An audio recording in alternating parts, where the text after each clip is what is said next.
বুঝতে পারবেন কাছের মানুষগুলো যখন বদলে যায় না সহজে মেনে নেওয়া যায় না। কি চুপ করে থাকার জন্য দেখা করতে আসছো? আচ্ছা তোমাকে আর কতবার বলবো, আমার এক কথা বলতে আর ভালো লাগে না। কোন কথা বারবার বলতে ভালো লাগে না? তুমি জানো না আমার ফ্যামিলি সম্পর্কে তো তুমি ভালো করেই জানো, তাই না? হ্যাঁ জানি, জানবো না কেন? কি ঘোড়ার ডিম জানো তুমি? 2 দিন পর পর বিয়ের প্রপোজাল আসতেছে, আমি আর কত থামাইতে পারি? তোমার বাসায় বারবার এত বিয়ে আসে কেন? আর তোমার এই যে ছেলে টেলে দেখতে আসে এগুলো আমার সহ্য হয় না। আর তোমার রিলেটিভস এত ছেঁচড়া কেন? কাজ নাই আর তোমার জন্য ছেলে দেখার জন্য উঠে পড়ে লাগছে? স্টাডি শেষ করছো, জব তো করবো এট ফার্স্ট, এগুলো কি ড্রামা হইতেছে? তোমার কাছে এটা ড্রামা মনে হলেও আমাদের এখানে এটাই নরমাল। আমি কি করব আর কত আটকাতে পারবো আমি? আমার এখানে কিছুই করার নাই। মাত্র ভার্সিটিটা শেষ হয়েছে, আমাদের তো একটু টাইম দিবা তাই না?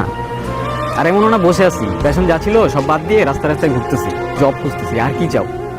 কিচ্ছু চাই না, পারলে ভালো একটা জব ম্যানেজ করো, আর না হলে এই রিলেশনশিপ ভাঙতে একটুও টাইম লাগবে না। সাদা মনে আমি তোমায় পয়সা ছিলাম ভালো, সুখের স্বপ্ন দেখায় হায় কইরা দিলায় আলো। মন মেজাজ ভালো নাই কেন কিসে? ভার্সিটি শেষ হয়ে গেছে, এখন জব করব, জব করি। 4টা বছর প্রাইভেট ভার্সিটিতে কি শিখছি? তুই কি শিখছিস বল? আমাদের এই এডুকেশন সিস্টেমটা না জাস্ট ফাকড আপ ম্যান।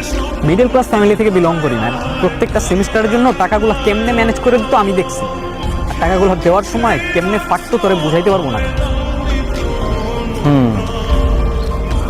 আচ্ছা আমি যাই ম্যান, ভালো লাগতেছে না, আবার সকাল সকাল ইন্টারভিউয়ের জন্য দৌড়াইতে হবে।